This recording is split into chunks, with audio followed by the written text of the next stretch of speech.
quand je vous vois tous sourire, tous, je pense qu'on a tous envie de revivre, on a tous envie de se retrouver et de reprendre nos activités presque comme avant. C'est donc, je vous souhaite une bonne soirée. Quand vous êtes très nombreux, c'est que le thème vous intéresse. Nous, la mairie, on est vraiment ravis de vous accueillir, mesdames. Et donc, je vous laisse le micro.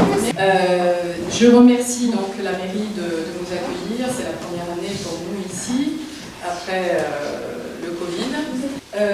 Je remercie aussi Madeleine Amblard qui voilà, est notre vidéaste et qui a rejoint notre bureau de notre association, Les Inédits donc de Respira.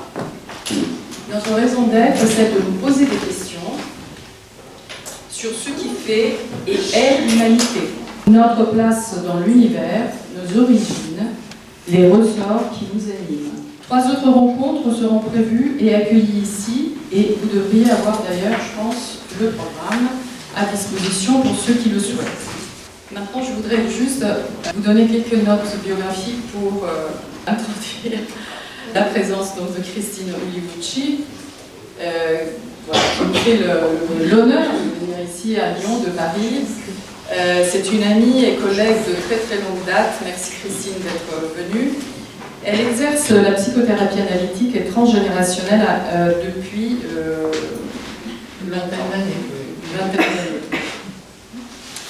Elle a fondé en 2004 l'atelier de recherche sur le transgénérationnel qui propose plusieurs ateliers de groupe, formation et stages d'été.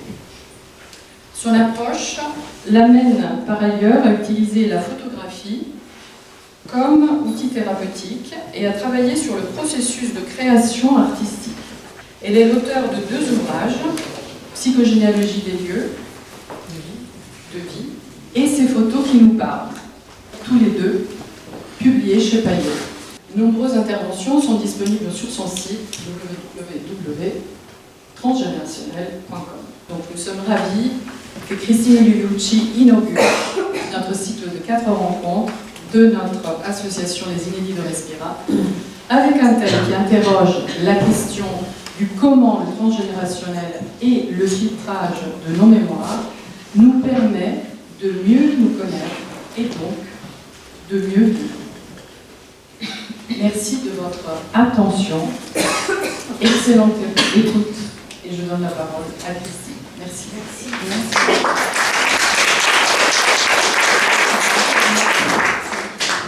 Bonjour à toutes et à tous, je suis ravie d'être ici. Je vais vous parler aujourd'hui sous l'angle plutôt du filtrage des mémoires transgénérationnelles. Alors peut-être en donnant quelques pistes qui sont déjà ce que c'est que la psychanalyse transgénérationnelle que j'exerce en effet à Paris, que ce soit en individuel ou en groupe. C'est une approche psychothérapeutique et analytique qui prend en compte non seulement le vécu de chaque personne, c'est-à-dire son vécu d'enfance, son vécu enfance, adolescence, etc., mais également le vécu de sa famille, donc des générations précédentes. C'est-à-dire qu'à partir on part du principe que, on va dire, la vie de nos ascendants a une influence sur nous, et on prend en compte aussi l'impact des non-dits, des secrets de famille, dont on parle beaucoup, et des dévoiements éthiques, c'est-à-dire tout ce qui va être un petit peu contraire à l'éthique et qui peut être actif sur plusieurs générations.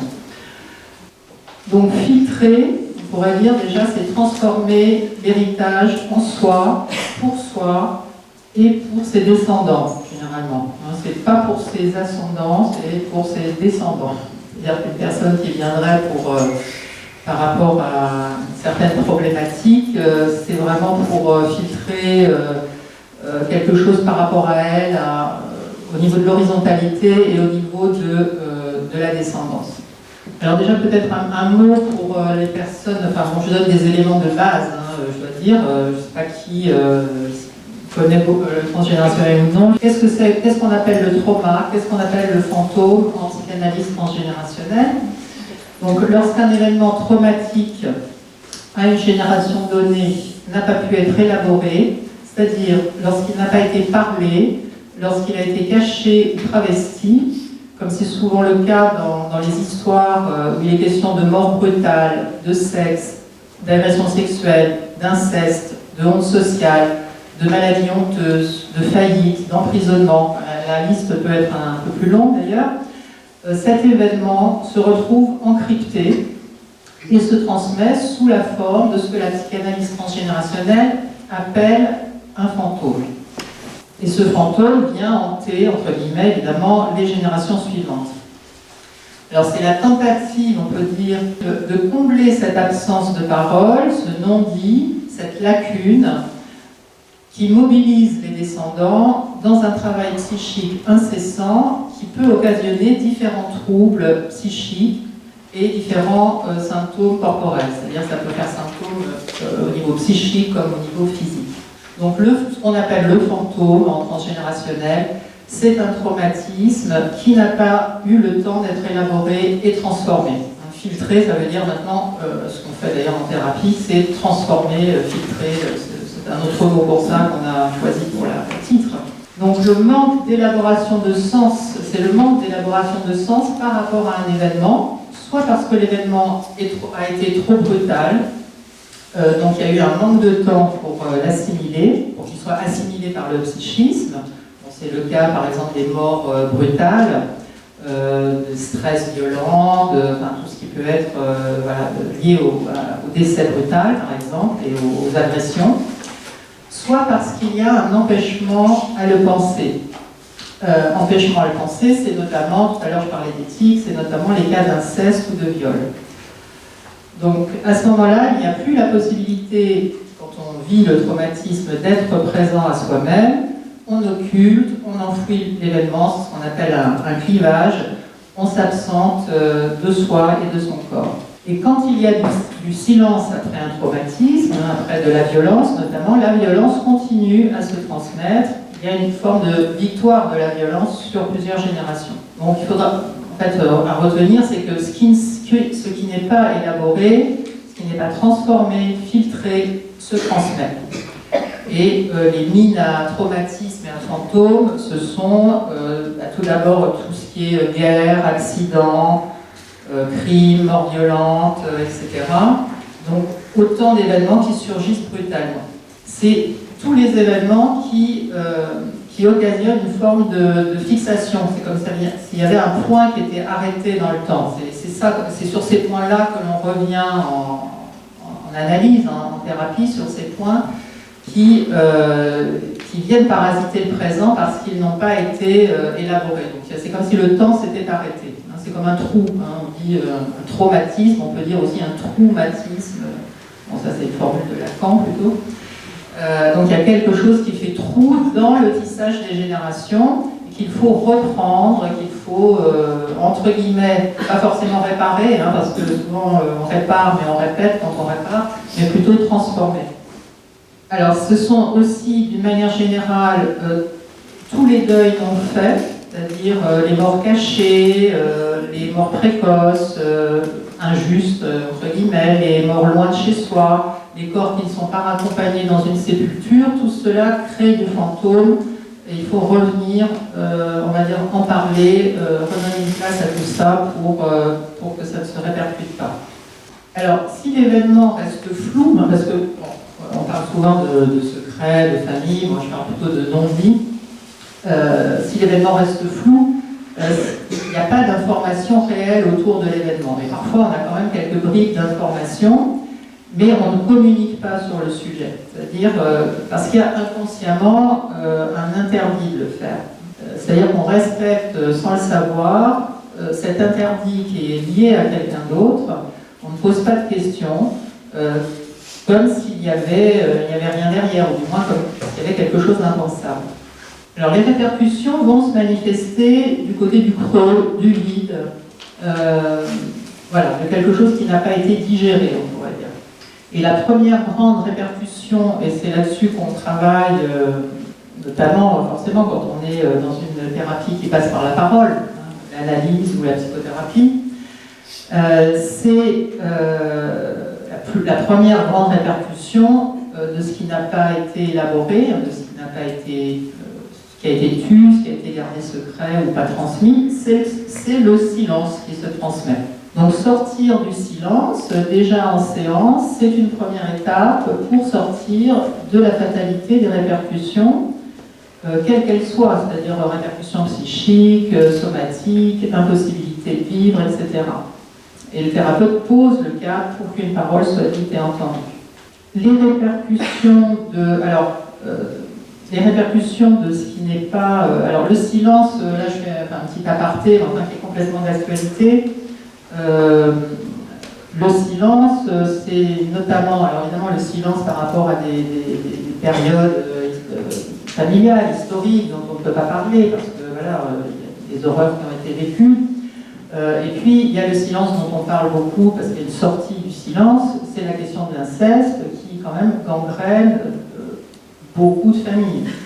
Alors par rapport à ce que je viens d'évoquer, comme tu disais tout à l'heure, vous pouvez retrouver certains éléments sur le site transgénérationnel, mais voilà, vous pouvez aussi trouver, je pense que ça peut être intéressant, en tout cas peut-être pour certaines personnes ou dans certaines familles.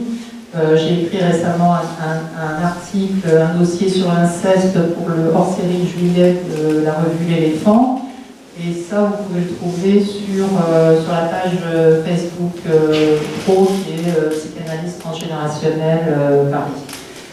Donc là, on est vraiment sur cette question de sortir du silence. Le titre est d'ailleurs l'inceste sort du silence. Alors les répercussions de ce qui n'est pas élaboré, on va tenir compte avec la personne qui arrive de tout ce qui fait symptôme, c'est-à-dire toute situation de crise. C'est comme dans une thérapie normale, je veux dire. Et on arrive avec un problème. Sauf que ce problème, on va pas seulement regarder, explorer un peu les causes de ce problème dans la vie du patient ou de la patiente, on va explorer aussi son histoire familiale. Donc toute situation de crise, de perturbation, troubles physiques, comportementaux, troubles psychosomatiques, addictifs, alimentaires, phobies, également les angoisses, la dépression, la dévalorisation, les difficultés professionnelles, relationnelles, affectives, sexuelles. C'est-à-dire qu'à partir de ce qui fait symptôme, dans le jargon analytique, on va voir ce qui a pu se répercuter, parce que ce qui n'est pas élaboré, c'est le principe en fait du transgénérationnel, c'est que ce qui n'est pas élaboré se répète. Bon, ça c'est pas uniquement transgénérationnel, hein, c'est Freud. La répétition, ça vient de Freud, hein, c'est-à-dire c'est le processus de la répétition. Un événement se répète sous des formes diverses jusqu'à ce qu'il soit compris, entendu, transformé. Alors, on peut voir aussi comme répercussion de ce qui n'a pas été élaboré, aussi également tous les choix qui ne sont pas réellement les nôtres, c'est-à-dire qui répondent à une loyauté ou à une réparation familiale. Et on va essayer de reprendre là où il y a eu un problème pour essayer de faire autrement, inconsciemment souvent, ce qui mène à des phénomènes de répétition d'échecs notamment. Donc on aurait, on va dire, toujours intérêt à se poser la question de cet héritage en nous, c'est-à-dire à quoi sommes-nous fidèles dans nos actes, nos choix, nos opinions, et à quelles injonctions répondons-nous. Bon, alors ça, c'est peut-être pas quelque chose que je vais traiter, même si ça peut apparaître dans les questions, je vais laisser un petit moment de questions. C'est-à-dire les injonctions familiales qui viennent vraiment formater et qui peuvent aussi, les injonctions peuvent découler aussi de trauma aussi. Suite à un trauma, il va y avoir une forme de mise en place d'un schéma particulier dans la famille et donc des injonctions. Peut-être quelques mots comme je parlais du processus de la répétition du syndrome d'anniversaire qui a été développé par un ancien Schützenberger qui est, on va dire, la première à avoir parlé de psychogénéalogie. Bon, même si moi je fais la différence entre psychogénéalogie et psychanalyse transgénérationnelle, c'est-à-dire que dans ma pratique, il y a la dimension de l'inconscient et du sujet. Il ne s'agit pas juste de lire l'arbre familial, de voir ce qui se répète, les noms, les dates, de faire un génosociogramme, mais il y a un accompagnement, il y a une place de sujet à prendre dans sa famille. Alors quand même quelques mots du syndrome d'anniversaire. Donc un événement traumatique, non élaboré ou mal vécu dans l'histoire familiale peut ressurgir 2 ou 3 générations plus tard, et autant de fois que nécessaire, hein, c'est le processus de la répétition, jusqu'à ce qu'il puisse être reconnu. Alors on peut avoir des répétitions de scénarios de vie, c'est-à-dire que la résurgence de l'événement qui a été tu, on va dire, obéit à des schémas liés aux circonstances initiales. Donc dans de nombreux cas, ça peut être la date, la date, pour ça qu'on parle de syndrome d'anniversaire, la date de l'événement ou l'âge auquel est survenu l'événement qui est engrangé dans l'inconscient. Et c'est à cette date ou à cet âge anniversaire, c'est cet âge qui va agir comme un déclencheur, qui va réactiver le trauma et qui va entraîner un autre événement marquant qui peut avoir la même connotation négative, mais qui peut avoir tout à fait une connotation de réparation, c'est-à-dire que la date anniversaire d'une personne qui est morte d'une manière un peu particulière, on va dire, un enfant peut être conçu ou un enfant naît.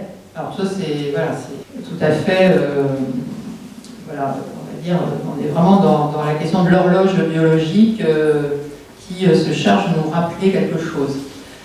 Dans d'autres cas, c'est l'événement lui-même qui est engrangé, et c'est l'événement qui va se répercuter, c'est-à-dire les cas d'accident, quand il y a eu des agressions, c'est très fréquent, hein, quand il y a une agression, il n'y en a pas qu'une seule, hein, généralement, c'est-à-dire qu'il y a quelque chose qui s'imprime et qui se répercute.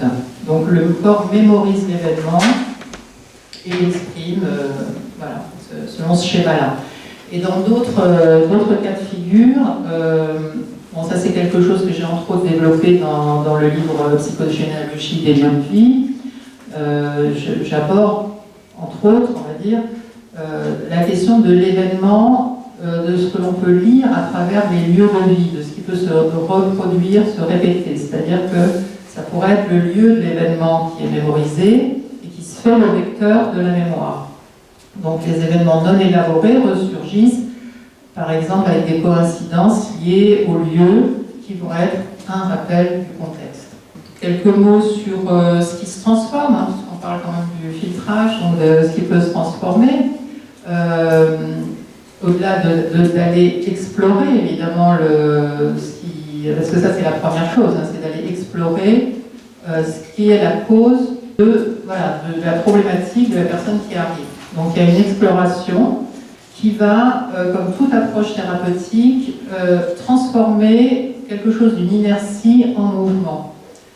En transgénérationnel, on travaille à partir de la structure familiale, de l'arbre familial, qui est une structure ambivalente, qui est à la fois construite sur notre inertie pour se maintenir et sur notre dynamisme pour évoluer.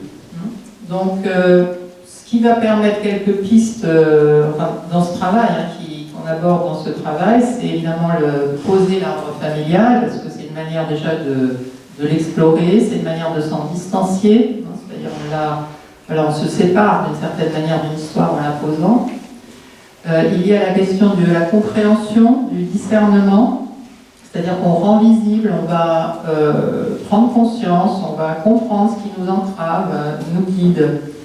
Et on va faire des connexions entre ce qui s'est passé et les répercussions dans l'arbre. Un autre élément important de transformation, c'est donner une place. Alors là, ça vaut particulièrement donner une place, un nom, une histoire à quelqu'un qui n'en avait pas. Parce que bien évidemment, dans les histoires familiales, il y a des personnes qui sont un peu mises de côté, soit elles sont exclues, soit on n'en parle pas, soit on ne sait rien d'elles, pour des raisons qu'on ne connaît pas d'ailleurs souvent.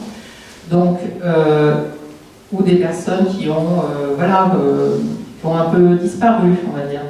Donc, pour transformer tout ce qui est de l'ordre de ces fantômes-là, on pourrait dire, et notamment des deuils non faits, il y a à poser une parole, souvent un acte même, hein, on peut passer par des formes d'actes à poser, pour inscrire une présence, un lien qui a manqué. Donc c'est un petit peu comme venir témoigner de quelque chose, prendre en compte, raccompagner pour se séparer.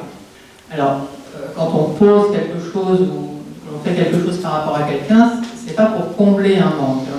Voilà, c'est vraiment pour prendre, je dirais, prendre en compte un manque. C'est différent de combler un manque. Prendre en compte un manque, ça veut dire là, il y a un manque, là, il y a eu un problème. C'est pas essayer de le réparer, de le combler, de faire en sorte que... voilà.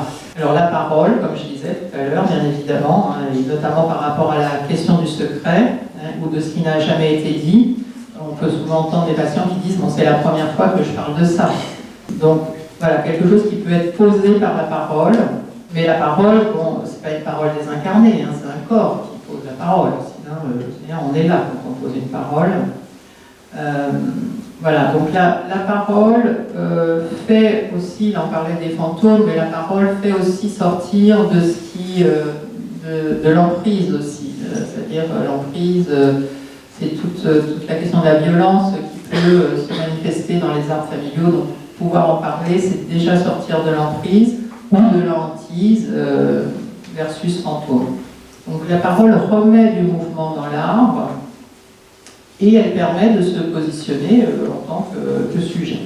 Il y a le questionnement aussi, parce que quand on travaille sur son histoire familiale, on peut être amené, c'est pas une obligation, enfin on peut être quand même amené à questionner certaines personnes de la famille, intervenir, se poser des questions, poser des questions aussi, c'est sortir d'un statut, on pourrait dire, d'objet là aussi, c'est-à-dire on n'est pas uniquement un descendant, on est, voilà, pose une question par rapport à voilà, qu'est-ce qui s'est passé, quelle est cette histoire, donc oser poser des questions. L'interprétation aussi, qui est vraiment la position du sujet, donc oser interpréter, c'est-à-dire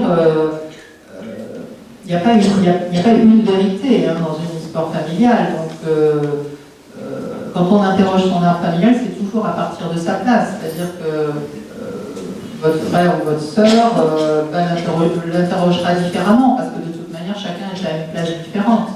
Donc c'est vraiment en tant qu'individu qu'on interroge son histoire familiale par rapport à soi. Et ça permet déjà on va dire, de faire surgir quelque chose de ce que chacun peut faire de sa propre vie et qui permet de sortir d'un passé qui peut être écrasant. Il y a le droit de sortir de la famille, d'une certaine manière. Évidemment, quand on pose des questions, il peut y avoir oui, mais toi tu vas remuer tout ça, tout ce passé. Là, oui, le passé, on va le remuer, c'est bien parce qu'il ressurgit d'une autre manière qui pose problème. Donc, voilà, on va le réinterroger. Le corps et les émotions aussi, c'est pas parce qu'on est dans la parole que le corps et les émotions ne sont pas là, c'est-à-dire pouvoir ressentir ce qui a pu arriver à quelqu'un. C'est prendre en compte ce qui est arrivé au lieu de le mettre sous une chape de plomb, on n'en parle pas. Et souvent, en effet, c'est les générations suivantes qui le font parfois plus facilement. Mais parce que ça leur pose problème aussi. Dans cette transformation, on se sépare généralement d'une vision un peu figée ou acquise que l'on pourrait percevoir un peu comme immuable. Donc voilà, il y a vraiment cette question du mouvement dans le filtrage. Alors il y a aussi deux aspects que moi je travaille, puisque je me suis intéressée à la question des lieux, à la question de la photo. Dans ce travail, on peut aussi revenir, qui permet de revenir sur des histoires familiales, revenir sur certains lieux du passé. Ça peut être les lieux de l'enfance, les lieux de naissance, des lieux de pays que l'on a quittés et où personne n'est revenu, des lieux de trauma, de trauma, de décès, voilà. Donc, voilà, revenir sur ces lieux-là permet de s'y reconnecter pour, d'une certaine manière, sans séparer psychiquement. Parce qu'il y a vraiment des lieux qui ont été quittés ou des lieux qui sont tellement marqués par quelque chose du trauma que personne dans la famille n'y est retourné.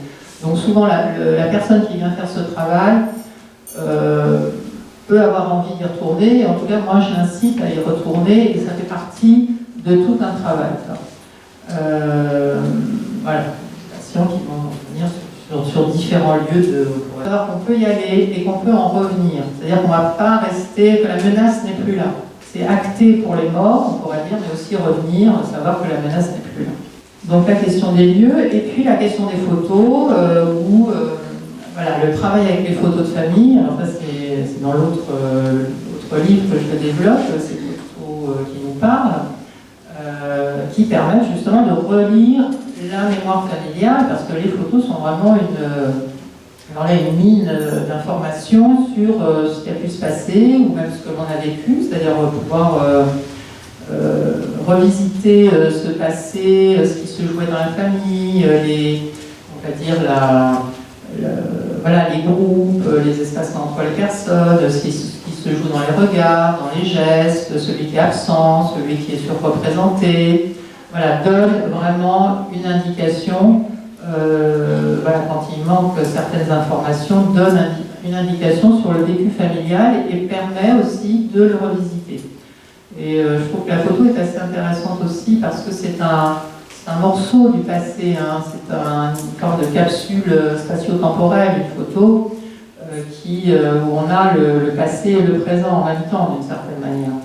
Et ce qui pose problème, c'est dans toute voilà, en transgénérationnel, dans toute thérapie, c'est quand le passé vient parasiter le présent. Donc cette séparation du passé et du présent, bon, j'ai donné un petit peu toutes ces pistes là d'exploration, mais la photo peut aussi servir à ça. C'est-à-dire qu'à partir de notre présent, on vient réinterroger une photo, on vient la regarder, on vient voir certaines choses qui n'étaient pas vues. Hein. C'est un peu comme s'il y avait derrière cette visibilité de la photo quelque chose d'un inconscient familial qui apparaît, qu'on laisse ressurgir. Voilà, et parfois aussi, ça peut passer par, en tout cas dans ma pratique, par l'acte photographique, c'est-à-dire qui est pour moi une forme de positionnement. Et d'ailleurs, quand on retourne sur certains lieux, faire des photos, c'est une manière de se positionner à partir de soi. Bon, alors, je fais un petit peu le tour de grandes lignes. Bon, comme je le disais, il y a toujours la possibilité de... Alors, je laisse un peu de temps pour qu'il y ait des questions, pour qu'on puisse aborder éventuellement d'autres... pour qu'il y ait des questions, tout simplement, un départ, parce que on va être vivant, hein, je ne vais pas non plus... voilà, c'est pas un enseignement, on rentre justement sur quelque chose de figé, et c'est bien que vous puissiez participer. Voilà. Après, vous pouvez trouver, voilà, comme le site Niki Angela, transgénérationnel.com, vous allez trouver pas mal de vidéos sur d'émissions de télé, parce que j'ai fait des chroniques photos, voilà, pour le divan, voilà, il y a des émissions diverses, télé ou radio. Vous pouvez reprendre un peu la question du transgénérationnel, de la photo et des lieux, voilà, pour d'autres, approfondir un petit peu la thématique. Merci Jeanne de m'avoir écouté. Et puis je vais répondre à vos questions.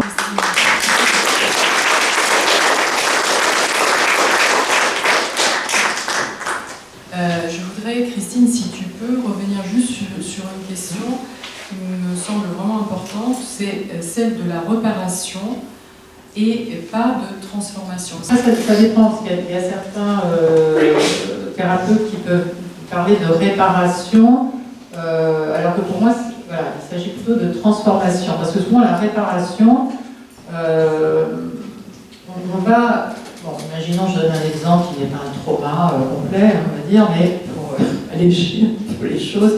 Mais voilà, par exemple, une grand-mère, un grand-père, ou même un parent, parce que le transgénérationnel, c'est seulement toutes les générations au-dessus, hein, on prend parent-enfant, qui n'a pas pu faire d'études parce que voilà, la famille à ce moment-là a fait faillite, ou pour une autre raison, voilà. Et donc, aux générations suivantes, il va y avoir une injonction de réussite. Il peut y avoir une injonction de réussite, hein, parce que c'est pas une... voilà, il y a quelque chose et puis ça s'enchaîne comme ça. Voilà, donc là, il y a une réparation de l'histoire familiale, mais parfois on peut se demander, est-ce que c'était vraiment la voie que l'on aurait choisie comme réparation, comme voie professionnelle par exemple. Hein, il y a des voies professionnelles comme ça qui sont choisies par réparation pour quelqu'un qui n'a pas pu la suivre. Donc ça c'est de la réparation, et c'est pas de la transformation, par exemple. Ou alors, imaginons quelqu'un qui, je donne un exemple, là, voilà, une génération au-dessus, une ou deux, voilà, il peut y avoir un enfant illégitime, une femme qui est restée seule, qui a été quittée, ou qui a eu un enfant avec un homme marié, qui n'a pas été reconnu. Enfin, tous ces cas de figure de première de filiation sont vraiment aussi vraiment au cœur de ce qu'on travaille, hein, bien sûr, comme les cas de fertilité d'ailleurs, hein, par rapport à bon, sans faire trop d'aparté. Donc, imaginons ça, donc aux générations suivantes, on peut se dire, voilà, on va réparer au niveau du couple, de la famille, sauf qu'il va y avoir comme une répétition qui va être d'aller vers un homme, ou alors là, en l'occurrence un homme, quelqu'un qui ne va pas, avec lequel ça ne va pas être possible, et on va essayer de rendre la chose possible. Donc là, c'est un phénomène de réparation. On reprend la même situation et on essaie que ça se termine bien. Et souvent, ça mène à nouveau à des échecs répétés. Donc là, on n'est pas dans la répétition, mais en essayant de réparer inconsciemment quelque chose. Avec Internet, les images ne s'effacent pas forcément. On peut avoir des images qui sont des images de trauma, ou des images de viol, ou d'agression sexuelle, qui vont être diffusées sur Internet, et qui vont rester. Qui restent. Comment vous envisagez là la transformation? Parce que à génération plus 1 ou plus 2, on peut éventuellement retrouver ces images. On peut les faire supprimer quand même, hein, ces images. Si c'était une question d'image par rapport à la question des agressions sexuelles, ce serait plus simple. Tout ce qui n'est pas visible, c'est vraiment, voilà, c'est le dessous de l'iceberg, hein, tout ce qui n'est pas visible. Bon, et on ne peut pas prédire à l'avance ce qui va se passer après. On interroge toujours à partir de soi pour éclairer son arbre familial vers le haut. Sinon, on fait de la prédiction et donc on retourne dans le déterminisme familial. Je voulais vous demander, en tant que praticien, ayant été moi-même, ayant fait la psychothérapie analytique, pratiquant comme on le faisait à Lyon, le souvent transgénérationnel sur 3 générations, comment les gens viennent à vous parce qu'ils savent que vous êtes psychanalyste transgénérationnel? Vous sont-ils envoyés par des collègues, des psychologues ou des psychiatres? On va dire moi, quand j'ai démarré, il y a peut-être à peu près 20 ans, parce que j'ai eu une autre vie avant, on va dire, voilà, c'était quelque chose qui était moins connu, peut-être moins répandu. Maintenant, c'est quand même quelque chose qui est beaucoup plus connu. Beaucoup de personnes ont quand même lu voilà, certaines choses, il y a des émissions, voilà.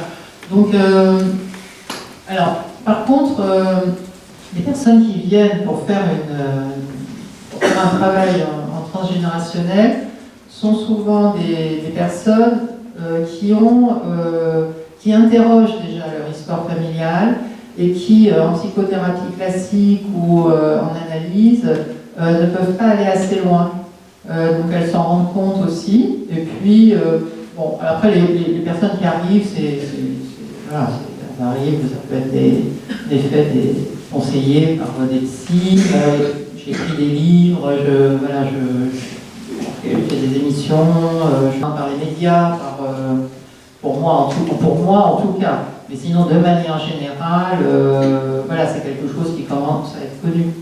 Il y a un mot qui m'a beaucoup frappé dans ce que vous dites, c'est le mot injonction, parce que je connais quelqu'un qui cherche à savoir pourquoi, depuis toute petite, elle a pensé qu'elle avait une vocation religieuse, alors dans un milieu très très catholique fermé. Après 4 années de médecine, elle rentre effectivement chez une religieuse, et à 40 ans, elle en est sortie. Et donc, elle a fait tout un travail alors, quand vous parlez de transformation, c'est métamorphose, c'est ça. Mais il y a cette idée qu'elle n'a pas encore compris, d'où lui venait cette injonction. Et probablement, justement, dans les générations, qu'est-ce qu'on pourrait imaginer un événement dans les générations, je n'avais jamais eu ce cas. Hein. Dans les injonctions, il y a des injonctions explicites, donc on entend, voilà, une injonction familiale ou parentale explicite, et puis il y a les injonctions implicites. Donc, quand vous dites injonction, c'est une injonction qui a été explicite, il faut rentrer dans les ordres. Explicite, Ça a été dit, il faut intérieur, mais la personne a voulu s'en débarrasser entre 15 et 22 Oui, ans. mais donc c'est pas identifié d'où ça vient, c'est plutôt ça. Voilà. Oui, bon, ça c'est encore autre chose. Après ça, il faut faire un travail pour le savoir. Moi, je peux pas le savoir. Mais Il peut y avoir une raison. De toute manière, il y a toujours, d'une certaine manière, une raison à tout choix ou à toute décision. Si ça a été vécu comme quelque chose une voie qui a été suivie et dont on s'aperçoit par la suite, si je comprends bien, que c'était pas vraiment une voie choisie en tant que sujet, mais que quelque chose était implicitement attendu par la famille pour des raisons diverses, c'est là-dessus que l'on va travailler. C'est-à-dire, on se rend compte à un moment donné que cette voie n'a pas été choisie, mais qu'on a suivi quelque chose qui peut être implicite, explicite, ou qui peut venir, à ce moment-là, il faut aller chercher ce qu'il y avait à réparer, ou pourquoi il fallait être mis. Parce que c'est pas pour... mais bon, c'est quand même, ça peut être vécu comme un lieu de mise à l'écart, quand même, hein, ça dépend. On ne peut pas faire la comparaison avec la pension. Enfin, les pensions dans les familles, ça peut être vécu comme un lieu de libération, mais ça peut être vécu, par les pensions à l'école, comme une mise à l'écart. Donc là, ce sont des lieux... Alors, moi, dans ce livre sur les lieux, il y a un chapitre sur les lieux d'enfermement. Ces lieux-là, les cloîtres, les couvents, etc., peuvent être vus comme des lieux d'enfermement ou des lieux de mise à l'écart pour des raisons diverses dans la famille. Enfin, je ne vais pas forcément m'étendre là, mais, mais voilà, il faut aller l'interroger, quoi. Voilà. Mais on ne peut pas le savoir comme ça. C'est vraiment un travail pour aller interroger la configuration familiale, pour voir ce qui se joue à ce moment-là, et en tant que fille, et si, il y a plusieurs éléments à prendre en compte. Moi, j'avais une question. Vous avez commencé à parler des moyens de filtrage.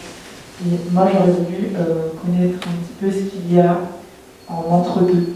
C'est-à-dire que si un traumatisme a été dit à un descendant, qu'est-ce que vous proposez dans votre analyse pour essayer d'expurger un petit peu, de transformer ça après la parole, en fait, de façon à ce que ce descendant qui lui-même aura des descendants puisse peut-être éviter encore les restes de ce traumatisme qui pourrait être transmis par la suite. Oui, pouvoir en parler, pouvoir ressentir ce qui a pu se passer, pouvoir le poser. On l'inscrit aussi sur l'ordre familial, c'est poser ce qui s'est passé. Donc c'est une manière aussi de s'en séparer. D'ailleurs, la feuille, elle reste. La feuille où on pose l'arbre familial en séance, elle reste là. Chaque fois, la personne s'en sépare. C'est comme si on déposait certaines choses et s'en séparait. Donc, il y a aussi ce côté où le corps intervient. Il peut y avoir des voilà, ça dépend de quel est le trauma, mais bien sûr, c'est aussi aller en parler. Ça peut être aller en parler dans la famille. Ah oui, alors écrire éventuellement. Alors, ça peut être écrire, ça peut passer par l'écrit pour certaines personnes, mais sinon, ça passe quand même par arriver à se positionner, à dire les choses aussi, quand même. Voilà, pouvoir en parler aussi à ses enfants. De toute manière, à partir du moment où quelque chose a été soulevé, une personne est en train de travailler sur quelque chose de l'histoire familiale, il est absolument nécessaire d'en parler à ses enfants. Il ne s'agit pas de reproduire la question du secret. Oui. Alors après, selon les différents âges, on en parle de manière différente, on donne plus ou moins de détails. Mais oui, ça c'est vraiment en parler aux enfants. Et ça c'est évident. En fait, est-ce que les séances justement que vous organisez, ça se manifeste toujours sous forme de psychodrame? Non, ça n'a rien à voir avec un psychodrame. Il y a certains praticiens qui peuvent encore utiliser, qui utilisent le psychodrame, mais ça n'a absolument rien à voir. Le psychodrame, on rejoue certaines situations avec le thérapeute, avec les personnes. En groupe, Voilà. c'était en groupe. Ou en groupe. Non. Ah, vous voulez dire les groupes que j'anime, c'est ça? Non, je fais pas de psychodrame, non. En individuel, non, mais en individuel aussi, ça peut se faire. Non, c'est vraiment avec le patient uniquement. Et dans les groupes, par exemple, il y a des groupes où on travaille à partir des photos de famille, donc il y a des thématiques, voilà, justement l'inscription dans le groupe familial, etc., etc. Donc on travaille uniquement à partir de photos. On travaille avec des photos de famille, etc. Mais il y a jamais. Non, je ne travaille pas du tout avec. On rejoue pour sortir la colère, voilà. Ça peut sortir en séance, par contre, hein, dans la question des transferts et autres, mais c'est pas voulu, c'est pas une base de travail. C'est plus pratiqué aujourd'hui. Si, encore, c'est encore pratiqué, mais peut-être moins. Le travail, quand on travaille en individuel, je veux dire, ou en groupe? Oui. Alors, en individuel, on peut prendre le temps, par exemple, selon ce que l'on aborde, on peut apporter des photos qui vont concerner voilà, la personne dans son enfant, avec sa famille, pour qu'on puisse voilà, revoir un petit peu la configuration familiale, ce qui s'y joue, etc. On peut travailler sur les albums de famille, c'est-à-dire l'album de famille, c'est quelque chose qui vient donner une image de la famille, c'est une construction d'un récit familial. Donc on peut travailler sur quelle est cette construction de récit familial qui est donnée dans l'album, par exemple. Et puis sinon, en groupe, c'est plutôt accroché au mur et il y a des thématiques, voilà, l'image de soi, l'inscription dans la famille. Et on voit un petit peu ce qui fait connexion, ce qui ressort. On travaille en groupe. La photo est un support de parole, déjà. À travers la parole. C'est un support de parole et c'est quelque chose qui permet de reconsidérer, comment dire, les photos c'est du connu, c'est comme une histoire connue, on ne va pas les réinterroger. Or là, on va les décrypter pour voir ce qui se joue, presque comme si c'était un système familial. Je me demandais, quand on a commencé ce travail de filtrage, est-ce que ça s'arrête? Est-ce qu'on réussit ou c'est vraiment quelque chose qui ne se termine jamais? Si, on démarre. Et puis voilà. Alors, c'est pas comme une psychanalyse où c'est vraiment sur des années. C'est pas non plus une thérapie brève. Mais il faut quand même laisser le temps de poser ce qu'il y a à poser, mais surtout par rapport aux symptômes pour lesquels on vient. On vient avec une demande, on vient avec une souffrance, on vient avec quelque chose. Hein. On ne vient pas parce qu'on veut connaître un peu mieux sa famille, c'est quand même toujours par rapport à soi. Et donc, bien sûr qu'au bout d'un moment, le symptôme lâche, heureusement. Le symptôme diminue, lâche. Il y a certains... Alors, il y a certains symptômes qui peuvent lâcher tout de suite parce que ça c'est la question du transfert. En une séance, il y a certains symptômes qui peuvent, voilà, problème de peau, voilà. La question de la fertilité, ça va très vite quand on commence à regarder ce qui se joue dans les filiations et pourquoi on ne peut pas avoir d'enfant. Ça va assez vite ça, avant qu'il y ait une conception. Voilà, il y a des choses qui sont quand même assez... c'est plus ou moins long selon ce que l'on travaille. Et puis, on arrive parfois avec un symptôme, et puis il y a d'autres choses qui peuvent sortir de cette histoire. Donc là, ça va prendre un petit peu plus de temps. Et bien sûr qu'à un moment donné, il y a une séance de clôture. Enfin, on arrête parce que ça va. Oui. Et on peut repartir avec son arbre ou le laisser.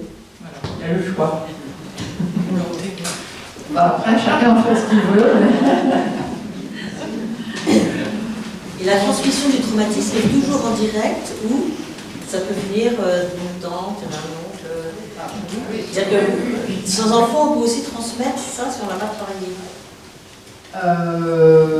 Oui. Alors, c'est-à-dire les transmissions, c'est comme une connexion. Hein. C'est ça, les connexions sont verticales et horizontales. Alors, bien sûr que ça peut être un trauma qui a été vécu par quelqu'un qui est le frère, le père ou grand-père. Oui, bien sûr, ça se transmet de manière indirecte aussi. Hein.